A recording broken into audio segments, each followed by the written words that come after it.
O që paralele me Tiranën zyrtare, këtu të net paktën presidentin se ka takuar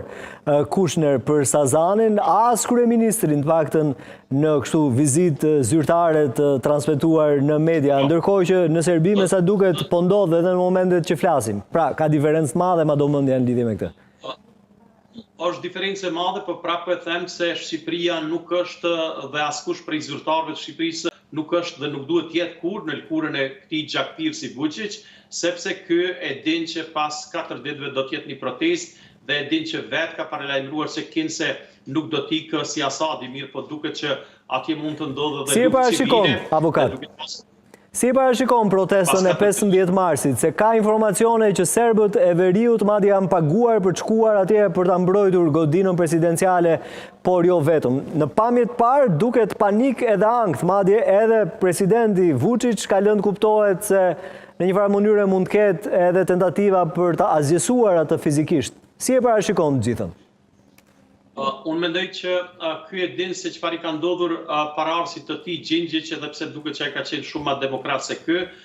ky as dë nuk e ka nga demokracia e ma gjitha ato shkronja që në fjalën demokraci. Mendoj që gabimet që i bën të qëllimshme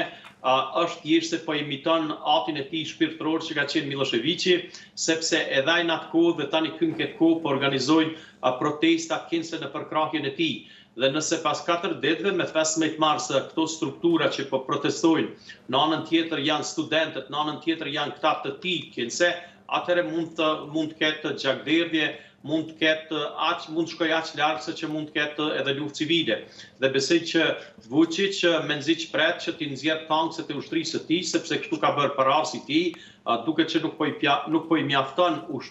mjafton policia, mund ta përdor edhe ushtrim dhe në aspektin diplomatik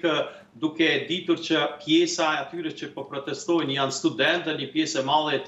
e tyre janë për Bashkimin Evropian, nuk mund t'i gënjej Vučić gjatë gjithë jetës së tij dhe dihet që Vučić kontrollon shumicën e mediave në Serbi dhe kjo vizitë themi kështu e paparalajmëruar e këtij Donald Trump Jr. thjesht po tentohet të shitet kinse Vučić është njeri i Amerikës. Ky është njeri i Rusisë dhe të gjithë e dinë atë, por thjesht po bën gjithçka që ai ka të mundur për ta ruajtur lëkurën e tij. Dhe mendoj që sa më ashpër që të jenë protestat e atjeshme dhe sa më tepër që të ketë kasapytjen mes të tyre, ne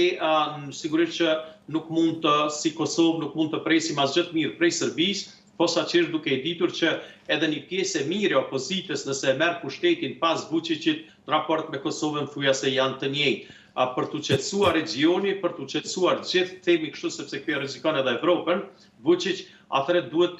të bëhet një trysni e madhe, qoftë nga rute, qoftë nga administrata amerikane, nga Bashkimi Evropian, por ta kenë seriozisht sepse i lirë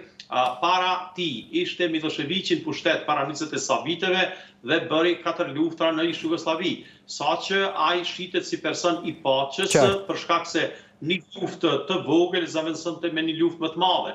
Dhe perëndimi duke përfshirë edhe Amerikën e toleroi kështu për 12 vite derisa ju erdhi në majët të hundës me ne shqiptarë për shkak të gjenocidit që e bëri ai ndaj nesh dhe vijat e kuqe që presidenti Bush i 10 ja pacit vitin 1999 atëherë Jugosllavisë që mos të merren me Kosovën sepse kjo është vije kuqe dhe nuk duhet të thjesht të bëjnë luftë Kosovë. Dhe kjo ndodhi, do të thotë bombardimet erdhen